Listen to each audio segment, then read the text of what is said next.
Hi everyone, I'm so excited to read through chapter 18 in our novel Night of the Spadefoot Toads.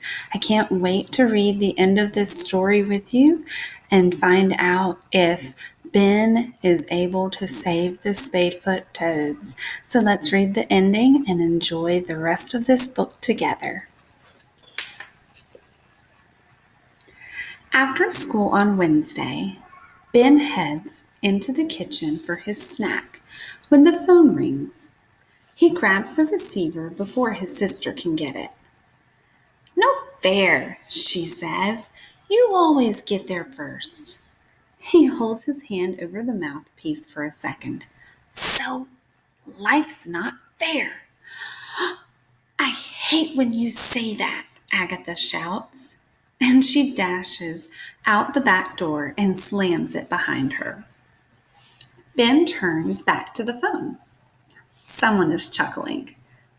"Ben," a voice says. "Yes?"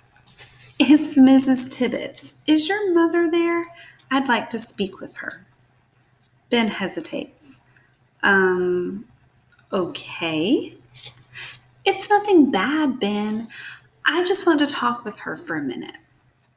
So Ben hands the receiver to his mom, who says hi to Mrs. Tibbets, and he doesn't know what to make out of it when, after a minute of listening, she starts laughing. "I see," she says, looking over at Ben. "All right." She hangs up and announces, "Mrs. Tibbets is picking you up in about 15 minutes.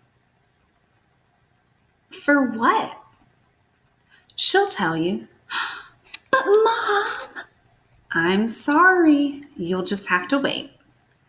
Ben tries to wheedle it out of her, but when he sees it's no use, he goes outside to wait. A long half-hour later, Mrs. Tibbets' station wagon pulls up to the driveway, and she leans over and opens the door. "Hi," Ben says as he hops in. "Hello, Ben." Mrs. Tibbets backs out of the driveway down the street. Ben waits for her to say something, but she just keeps her eyes on the road and her mouth shut.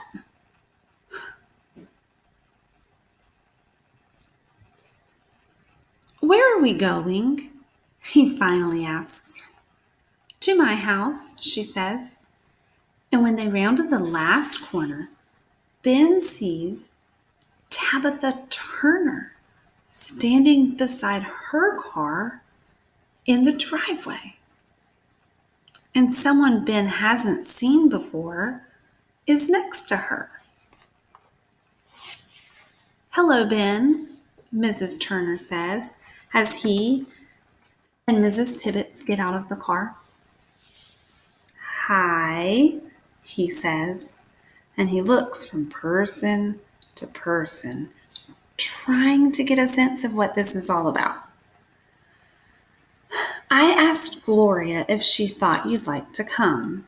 We've just been talking to Mr. Shelby here. He's with the local land trust." Ben opens his mouth and then closes it again. No one says anything for a minute. They're all looking at each other, trying to figure out who should speak first. "I've decided to sell most of the property to the land trust," Tabitha finally says. "I'm holding on to a 2-acre plot on the other side of the vernal pool, where we may put up a few houses." Ben nods, still too stunned to speak. "The Spadefoot will be all right. I thought you should know." Ben looks at Mrs. Tibbets and then back at Mrs. Turner. "You changed your mind?" Ben says. And Mrs. Turner nods her head. "Yes, someone made me change my mind." Ben's face breaks into a huge grin. "That's great. That's really great, he says. Thank you so much. You're welcome, Mrs. Turner says. No, I mean really thanks. And I mean you're really welcome. Mrs. Turner gets in the car, starts the motor, and then rolls down the window. One more thing, Ben. If you see the overtoad, thank her for me. Okay, says Ben. Maybe someone should name the trail by the pool the Overtoad Trail, Mrs. Tibbet says. Mrs. Turner looks at her sister-in-law and manages a smile. That's a good idea, she says. The land trust man shakes Mrs. Tibbet's hand and gets in the passenger side of Mrs. Turner's car. Ben and Mrs. Tibbet wave as the car pulls away. And without a word, like they speak the same silent language, Mrs. Tibbet and Ben walk around the garage and head toward the woods. Ben feels his feet connected with the ground, like he's part of it and it's part of him. And as they enter the trees, a breeze pushes the branches back and forth, showing the silvery underside of the leaves. They come closer and closer to this place where the vernal pool was, and will be again. And suddenly, Mrs. Tibbet draws in a breath and stops. Oh my gosh, she whispers, holding out an arm in front of Ben. What is it? He whispers. Look, look. And she points to the path ahead. Ben looks to where she's pointing, and the hair rises on his arms. It's a rattlesnake crossing the path about 10 feet in front of them, sliding quietly over the dirt and the leaves. Another one follows it. Ben and Mrs. Tibbet watch them until they disappear into the undergrowth. I don't believe it, Mrs. Tibbet murmurs. I just don't believe it. And they both stand there for a moment, barely breathing. They're surrounded by the small sounds of the woods, and far off in the distance they can hear a car motor. Finally, Mrs. Tibbet breaks the silence. Well, she says, I guess we're just going to have to be a little more careful around here from now on. It seems that we may have some new neighbors. I hope they feel at home, Ben says.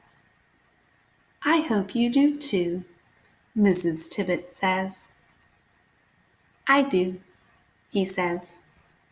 And he does, right at home. The end. I love the way this book ends because not only is Ben able to save the land and save the habitat that these endangered spadefoot toads live in, but then we also find out at the end that those snakes that he accidentally let go, they actually were able to survive, and they lived too. So he saved snakes and spadefoot toads at the end of the story.